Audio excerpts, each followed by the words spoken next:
Welcome to The Explainer. Today we're diving into a really powerful new analysis that gets to the bottom of a problem so many of us are facing, this national electricity crisis and why our monthly bills have gotten so unbelievably high. And let's just start right here with the human cost, because this isn't just about numbers on a page, is it? We're talking about people having to make these impossible choices. This story out of Florida, it really puts a face on a huge structural problem that's pushing people to the brink. And this number, this is a big reason why. 32%. Get this, that is the average jump in what Americans are paying for electricity in just the last 5 years. It's an absolute shock to the system for most families, and it's being driven by these massive forces that are pretty much invisible to most of us. So, here's how we're going to break it all down. First, we'll look at what's causing that 32% shock. Then, we'll dig into a political pledge that's supposed to be a fix. After that, we'll uncover the 5 hidden layers of the problem that the pledge completely misses. We'll check out an interesting experiment from Europe, and finally, explore a pretty radical new idea called a grid that sees. Okay, first up, the 32% shock. If you want to understand why your bill is skyrocketing, you have to look at the main culprit, and that is a huge, totally unexpected surge in demand for power that is stretching our national grid to its absolute limit. And what's the engine behind all that new demand? You guessed it, data centers.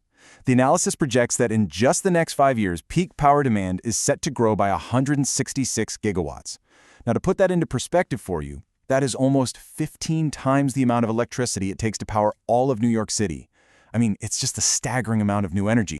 And look, this isn't some far-off problem we can worry about later. The strain is happening right now, as we speak. You've got regional grids from the Mid-Atlantic all the way to Texas that are just buckling under the pressure. New projects are getting delayed, essential equipment is back-ordered for years, and you're starting to see local communities push back hard against these massive new facilities. So with this crisis growing, a political solution has been put on the table. But as the analysis argues, it's kind of like trying to fix a complex, multidimensional problem with a one-dimensional tool. It just doesn't quite see the whole picture. The solution is being called the Ratepayer Protection Pledge. And the idea behind it is pretty simple, right? It's to get the tech giants, the ones driving all this demand, to pay for the new infrastructure their data centers need, so that those costs don't end up on the bills of regular folks like you and me. Now, on the surface, that sounds like a great idea. But as energy law experts are pointing out, the reality is, well, it's a lot messier.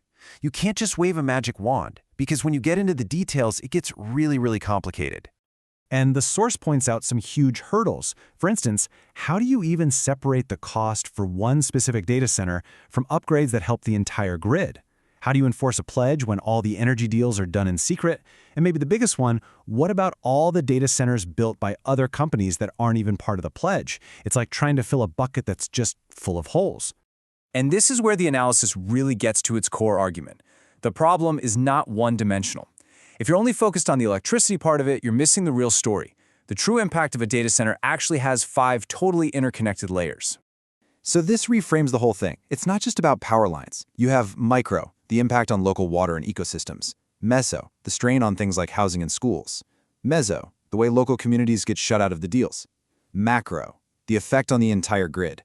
And then meta, the precedent this all sets for the future. That pledge we talked about, it barely touches a tiny piece of just one of these layers. So, if the problem is that deep and that complicated, where do you even start to look for a solution? Well, there's a really interesting experiment that was done in Europe that gives us a few clues. The city of Utrecht in the Netherlands had its own grid crisis, and they came up with a pretty fascinating, though ultimately incomplete, answer. So Utrecht created what they called a collective energy district. Basically, everyone works together to manage their energy use, and the results were seriously impressive. They managed to cut their peak demand by 35%. That's a huge win. But as the analysis points out, it still misses the bigger picture. Why? Well, the individual kind of gets lost in the group. The reward is just savings on a bill instead of real value, and it's still totally disconnected from all those other layers we just talked about, like water, housing, and community health. And that brings us to the really big idea proposed in this analysis, a whole new way of thinking called the point-based community completion model. I know, it's a bit of a mouthful, but the concept is to create a grid that can actually see the whole picture, for real. It all starts with this foundational concept called attestation. And it's a really powerful idea. What if we could treat the verified, lived experiences of actual people as a critical type of data? The knowledge that a resident has about a local flood risk, or what a farmer knows about their soil. What if that became visible, valuable information for the whole system? See, this allows for a totally new kind of federation.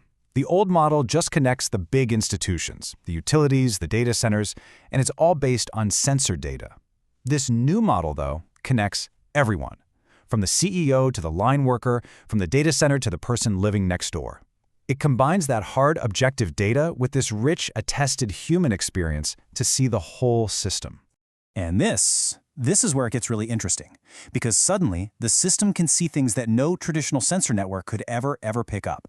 An early warning sign, like a resident noticing their neighbor is really struggling, becomes visible data. Deep local knowledge, like a technician on the ground who spots an inefficiency that no spreadsheet would ever show, that becomes an insight for the entire system. Okay, so here's the crucial part. How do you get people to actually participate? Well, this isn't about filling out some survey or getting a tiny rebate on your bill.